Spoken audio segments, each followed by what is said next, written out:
Okay, let's continue with practice problem number 15. A researcher wants to survey 50 employees in a company of 500 by picking every 10th name from an employee list. Which sampling method is being illustrated? So given company 500 employees, select every 10 to get 50. So required, identify the sampling method. So solution, fixed interval selection after random start is systematic. So final answer, systematic sampling. Every 10th after a random start. Practice problem number 16. If you are conducting a classroom survey on study habits, how would you ensure random selection of 8 students from a list of 40? So given class list 40, need 8. So required, ensure random selection. So solution, number students from 1 to 40, and then use random number generator, select 8 unique numbers with no replacement. Alternatively, lottery draw 8 slips from 40. So the final answer, simple random sampling SRS using RNG or lottery draw for 8 unique IDs. Practice problem number 17. Describe how a random number table could be used to select 12 households from a list of 120. So we're given list 1 to 20, sample 12, random number table available. So required, use a random number table RNT. So solution, use 3-digit blocks 001 to 120. Pick a random starting point in the random number table. And then read successive 3-digit numbers. Select any in 001 to 120. Skipping repeats until 12 unique IDs are chosen. So the final answer, simple random sampling via random number table using 3-digit reads, skipping out of range and duplicates. Number 18. In a community with 1,200 families, show how stratified sampling could be used if families are divided into income groups, the low, the middle, and the high. So we're given 1,200 families, strata, low, middle, high income. So required stratified sampling plan. So solution, determine stratum sizes. For example, low 600, mid 450, high 150. So choose the total number. Example 120. So proportional allocation, low 60, mid 45, high 15. So SRS within each stratum to pick allocation numbers. So final answer, proportional stratified sample by income, SRS within each income group. Number 19. Explain how cluster sampling could be applied in a city with 10 barangays if you randomly select 3 barangays and survey all households within them. So we're given city with 10 barangays, clusters, so select 3. Survey all households. So required cluster sampling procedure. So solution, label barangays 1 to 10. And then use the random number generator, select 3 barangays. And then survey all households in those 3 barangays. So final answer, one-stage cluster sampling, randomly choose barangays. Take all households within them.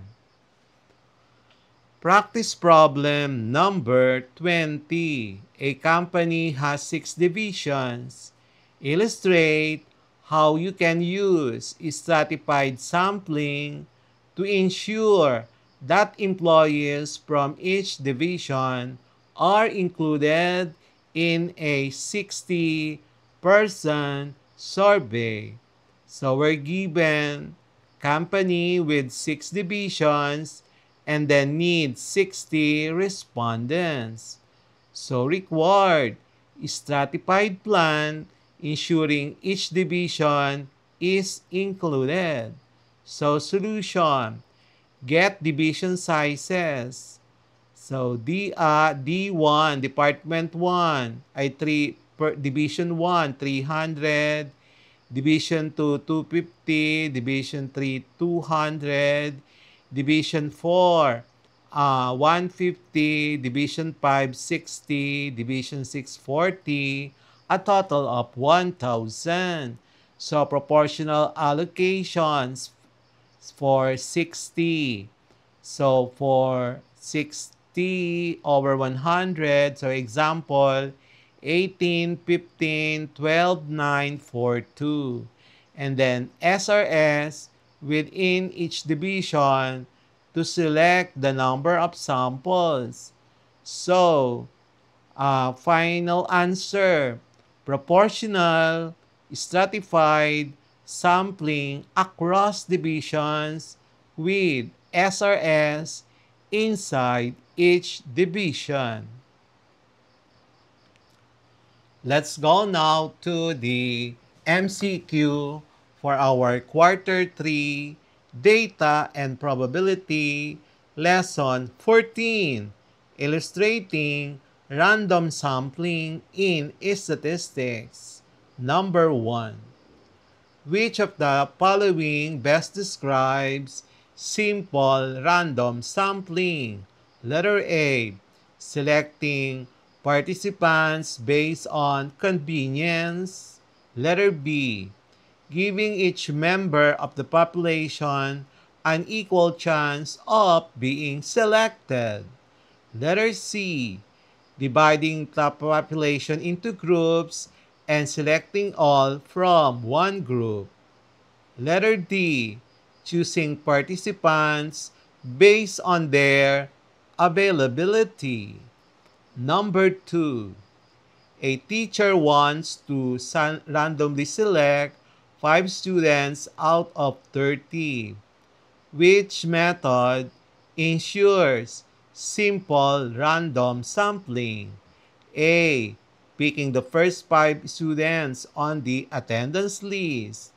Letter B, assigning numbers and drawing lots. Letter C, selecting students who volunteer. Letter D, asking the class leader to choose. MCQ number 3. In systematic sampling, the key step is dividing the population into strata. Choosing every CATE member, letter B, choosing every Kate member after a random start. Letter C, selecting whole clusters at once. Letter D, choosing participants based on convenience. MCQ number 4. A population of 100 names is given. If we want a sample of 10 using systematic sampling, the interval is A 5, B 10, C 20, D 25. Number 5. In stratified sampling, the population is A divided into homogeneous subgroups and samples are taken from each. Letter B, chosen entirely at random. Letter C, divide into random clusters and all members of the clusters of a cluster are chosen. Letter D, taken from the most convenient subgroup. Number 6. Which situation illustrates cluster sampling? Letter A. Selecting 10 boys and 10 girls from a class. Letter B. Randomly selecting 2 barangays and surveying all households in them. And then letter C, choosing every fifth person in a line. And letter D, assigning numbers and using a random number generator. Number 7. If a school has 4 grade levels and a researcher randomly selects one grade to select all students, this is simple random sampling. Letter B, stratified sampling. C, cluster sampling. D, systematic sampling. MCQ number 8. Which tool can be used to generate random numbers for sampling? Letter A, calculator. Letter B, random number table. C, computer software. Letter D, all of the above. MCQ number 9. A researcher wants to select 20 respondents from 200 employees by picking every 10th employee on the list. This method is A. Stratified sampling, B. Cluster sampling, C. Systematic sampling, D. Simple random sampling. MCQ number 10. In a stratified sampling, if a class has 40 boys and 60 girls, and we want 10 students, how should they be chosen? A. 10 boys only. Letter B. 6 girls and 4 boys. And then letter C. 5 boys and 5 girls. Letter D. Select without considering gender. Practice number 11, MCQ number 11. What is the main advantage of stratified sampling? A. It is the easiest method. B. It ensures representation of all subgroups. Letter C.